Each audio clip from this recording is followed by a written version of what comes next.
Well तो hey guys, welcome to my channel. My name is Pankaj. तो well आप लोग का स्वागत है नॉर्मी रेसलिंग में। इस वीडियो के अंदर बात करेंगे क्या Roman Reigns versus Seth Rollins हमें अगला मैच देखने को मिल सकता है रोमन रेंस का। इसको लेकर क्या कुछ अपडेट है इस बारे में बात करेंगे।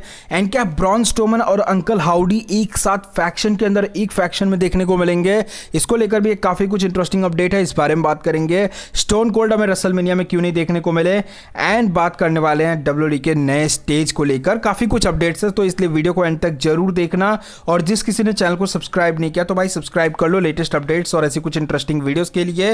ओके, सो चलते हैं फिर टॉपिक पे आते हैं। सो टॉपिक की शुरुआत करते हैं first of all Bron Breakker को लेकर। तो Bron Breakker tag team titles अपनी लूज कर चुके हैं, यानी कि जो एनएक्सटी टैग टीम चैंपियनशिप अभी तक हमें देखने को मिल रही थी ब्रॉन ब्रेकर के पास में, अब वो टाइटल वो हार चुके हैं। तो इसके बाद हमें यहाँ पर आज के एनएक्सटी के अंदर फेयरवेल भी देखने को मिलता है ब्रॉन ब्रेकर को लेकर। दैट मीन्स कि इसके बाद से वो अब हमें यहाँ पर ब्रॉन ब्रेकर जो कि एनएक्सटी के अंदर नहीं देखने को मिलेंगे।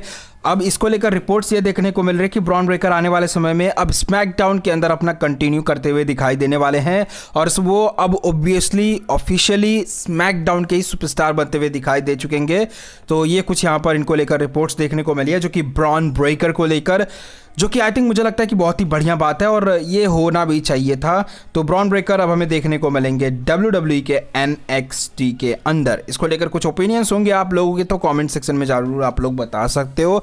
बढ़ लेते हैं नेक्स्ट वन अपडेट की तरफ। तो ये अपडेट हमें यहाँ पर देखने को मिल रहा है स्टोन कोल्ड स्टीव ऑस्टिन को लेकर।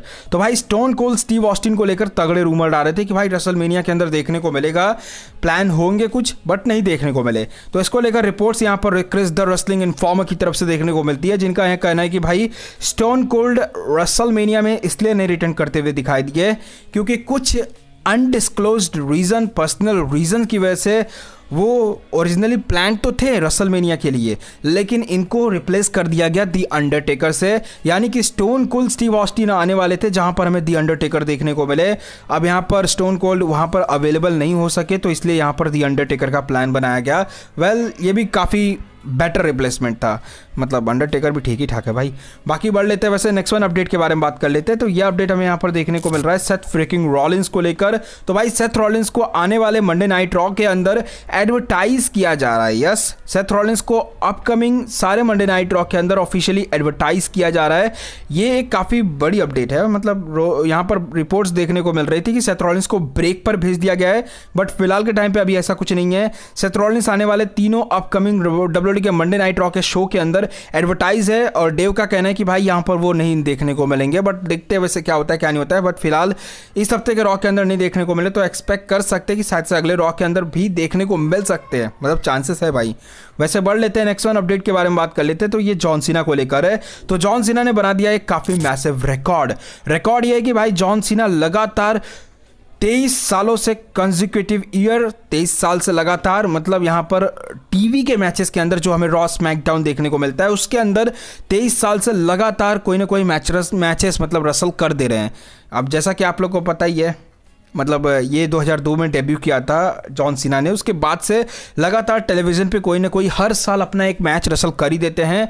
कभी भी मिस वो हमें नहीं करते हुए दिखाई देते डब्ल्यूडब्ल्यूई के मंडे नाइट रॉ को, या फिर स्मैकडाउन के किसी टीवी टैपिंग्स पे एक बार लड़ना, वो चीज़ें हमें यहाँ पर देखने को मिल ही जाती है जॉन सीना की तरफ से। भाई साहब, भाई यार नेक्स्ट लेवल है भाई, नेक्स्ट लेवल ये चीज़, मतलब तुमको पता ही है यार जॉन सीना ऐसी चीज़ें करके बहुत ही खतरनाक वाला रिकॉर्ड बनाते जा रहे हैं, तो अच्छी बात है। बाकी अगले अपडेट की बात कर ले तो ये अपडेट हमें यहाँ पर the people's champ the Brahma bull the Rock को लेकर देखने को मिल रहा है। तो भाई द रॉक ने कितना पैसा बटोरा अपने हाथों में, तो रिपोर्ट्स के अकॉर्डिंग टीक्यो के स्टॉक से द रॉक ने $10 मिलियन आफ्टर रेसलमेनिया 40 उन्होंने अर्न किए हैं। भाई $10 मिलियन, तुम समझ रहे हो, ये बहुत ज़्यादा पैसा है। $10 मिलियन यहाँ पर रेसलमेनिया 40 के बाद टीक्यो के स्टॉक के अंदर द रॉक ने कमाए हैं, ये उनके पूरी जेब के अंदर गए हैं। तभी तो भाई द रॉक का इतना पैसा फेंका जा रहा है पानी जैसा भाई, तभी तो इसलिए हमें यहाँ पर इतना तगड़े तगड़े अपीयरेंस देखने को मिल रहे द रॉक के। चलो कोई बात नहीं, डब्ल्यूडब्ल्यूई के फैंस भी खुश है और द रॉक भी खुश है, तो कोई दिक्कत नहीं यार, मज़ा ही आना चाहिए, बस लाइफ चिल होनी चाहिए। बाकी अगले अपडेट की बात कर ले तो ये अपडेट हमें यहाँ पर देखने को मिल रहा है डब्ल्यूडब्ल्यूई के ड्राफ्ट और स्टेज चेंजेस को लेकर। तो जैसा कि आप लोग को मैंने ऑलरेडी बता ही दिया है भाई, डब्ल्यूडब्ल्यूई का ड्राफ्ट हमें कब तक देखने को मिलेगा। तो ड्राफ्ट के दौरान क्या हमें यहाँ पर WWE रॉ और स्मैकडाउन के स्टेज को चेंज करते हुए दिखाई दे सकती है? इसको लेकर क्या कुछ रिपोर्ट्स हैं? तो रिपोर्ट्स के अकॉर्डिंग WWE यहाँ पर फिलहाल के टाइम पे अभी जो मतलब पास्ट में कुछ बहुत सारी मल्टीपल रिपोर्ट्स आई थी कि WWE स्टेज को लेकर प्लान्स बना रही है कि आने वाले समय में चेंज करते हुए दिखाई दे जाए। तो हो सकता है कि WWE यहाँ पर ये एक नया एरा का प्लान कर रही है, जैसा कि ट्रिपल एच ने ऑलरेडी कह दिया कि भाई ये एक नया एरा है, रीजेनेंस एरा। तो ये अब ऐसे एरा के अंदर WWE ऑब्वियसली काफ़ी कुछ चीज़ें चेंजेस करते हुए दिखाई देगी, ग्राफिक्स में चेंज करते हुए दिखाई देगी, बहुत सारी हमें यहाँ पर रिंग के मतलब बहुत सारी चीज़ें चेंज होते हुए दिखाई देंगी। तो ऐसे में यहाँ पर WWE यहाँ पर नया स्टेज भी लाते हुए दिखाई देगी रॉ और स्मैकडाउन के लिए, और इसको लेकर ऑलरेडी बहुत ही ज़्यादा मतलब एक तरीके से कह तो कंफर्मेशन है कि हमें WWE स्टेज में चेंजेस करते हुए दिखाई दे सकती है। मतलब ड्राफ्ट के बाद हमें कोई चेंजेस देखने को मिले और नया स्टेज देखने को मिले। तो बाकी भाई अगर ऐसा होता है तो लिटरली बहुत ही बढ़िया रहेगा और आई वांट कि ऐसा कुछ हो। बाकी अगले अपडेट की बात कर ले तो यह अपडेट हमें यहाँ पर देखने को मिल रहा है जो कि Braun Strowman and uncle howdy को लेकर। तो भाई क्या Braun Strowman and uncle howdy एक फैक्शन के अंदर देखने को मिलेंगे? अब जैसा कि मैं आप लोग को बता दूं कि एक रिपोर्ट्स के अकॉर्डिंग और इवन यहाँ पर हमें ज़ीरो न्यूज़ की तरफ से कुछ टीज भी देखने को मिला है रेड सर्कल वाला। तो ये तो टीज तो बात की बात है, अंकल हाउडी को लेकर ऑलरेडी क्यों रिटर्न को लेकर टीज है कि भाई हाँ वो हमें उनका रिटर्न देखने को मिलेगा। बट कुछ रूमर यहाँ पर ये देखने को मिल रहे हैं कि मे बी ब्रॉन स्ट्रोमन जो कि अभी तक रिटर्न नहीं करते हुए दिखाई दिए हैं, तो WWE यहाँ पर ब्रॉन स्ट्रोमन का प्लान ऐसा बना रही है कि ब्रॉन स्ट्रोमन, अंकल हाउडी और अलेक्सा ब्लिस ये तीनों सुपरस्टार एक किसी फैक्शन के अंदर देखने को मिलेंगे। तुम समझ रहे हो? Braun Strowman, uncle howdy and Alexa bliss अगर ये तीनों एक किसी फैक्शन में आते हैं, लिटरली वो काफ़ी बड़ी फैक्शन बन सकती है। और जैसा कि हम सभी लोग जानते हैं व्हाइट फैमिली को कुछ ऐसी ही चीज़ें यहाँ पर सिमिलर होते हुए दिखाई दे सकती हैं। तो आई होप कि ऐसा ही हो। बाकी अगले अपडेट की बात कर ले, मेन अपडेट के बारे में। तो यह अपडेट है Roman Reigns versus Seth freaking Rollins को लेकर। अब जैसा कि आप सभी लोगों को पता है कि भाई Roman Reigns versus Seth Rollins एक ऐसा मैच है जो कि अनएक्सपेक्टेड हमेशा रहता है। बहुत सारे मूव्स, बहुत सारे खतरनाक चीज़ें हमें देखने को मिल जाती हैं इन दोनों के मैच के अंदर। बट सेथ रॉलिंस ने इस साल का जो रेसलमेनिया है इसमें एक काफ़ी बड़ा कांड कर दिया है। ऑलरेडी आप सभी लोग जानते हो द शील्ड के थीम सॉन्ग एंट्रेंस पे आकर यहाँ पर मतलब रोमन रेंस को द रॉक को अटैक करने लगते हैं। तो रोमन रेंस यहाँ पर उनको अटैक कर देते हैं, तो इस तरीके से बीच बचाव हो जाता है। बट लेकिन इन सारी चीज़ों के बाद जिस तरीके से सेथ रॉलिंस ने यहाँ पर कॉस्ट करवाया है रोमन रेंस को उनकी अनडिस्प्यूटेड चैंपियनशिप, तो यहाँ पर चेयर तो हाथ में थी रोमन रेंस के, वो कोडी रोड्स को अटैक करने की बजाय जो कि सेथ रॉलिंस को अटैक किया क्योंकि उन्होंने शील्ड का अटायर पहना था।